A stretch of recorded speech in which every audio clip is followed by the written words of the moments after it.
আসসালামু আলাইকুম আরহামতুল্লাহি অবরাকাত। আলোতে বা আধারে, প্রকাশ্যে কিংবা গোপনে, দিনে কিংবা রাতে আমরা কতই না গুনাহ করে ফেলেছি।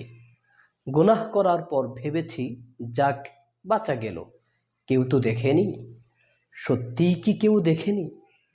আর কেউ দেখেনি বলেই কি আমি পার পেয়ে যেতে পারবো? মহান রব্বুল আলামিন যখন আমাকে অগণিত বনি আদমের সামনে আমার কারগুজারি পেশ করতে বলবেন, তখন কি আমি লোকচক্ষুর অন্তরালে লুকিয়ে করা গুনাহের কথা এড়িয়ে যেতে পারবো? তিনি কি আমাকে চরম অপদস্থ করার জন্য কোনো সাক্ষী উপস্থিত করবেন না?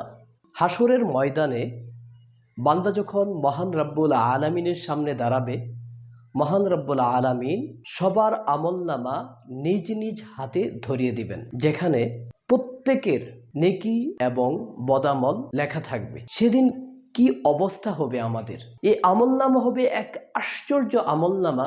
ছোট কিংবা বড় কোনো নেকি বা গুনাহ বাদ পড়বে না, সব যথাযথভাবে লিপিবদ্ধ থাকবে সেখানে।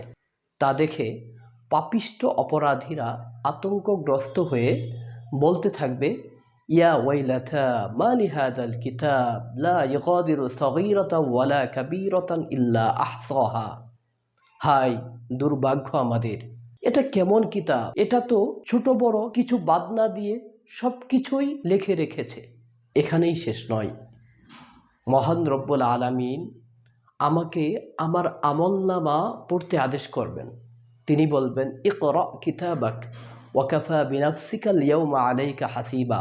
পড়ো তোমার আমলনামা, আজ তুমি নিজেই নিজের হিসাব নিকাশ নেওয়ার জন্য যথেষ্ট। সেদিন কি উপায় হবে আমাদের?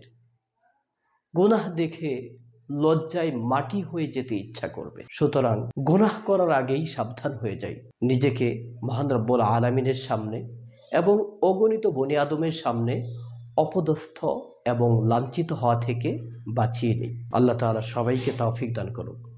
আসসালামু আলাইকুম ওয়া রাহমাতুল্লাহি ওয়া বারাকাতুহু।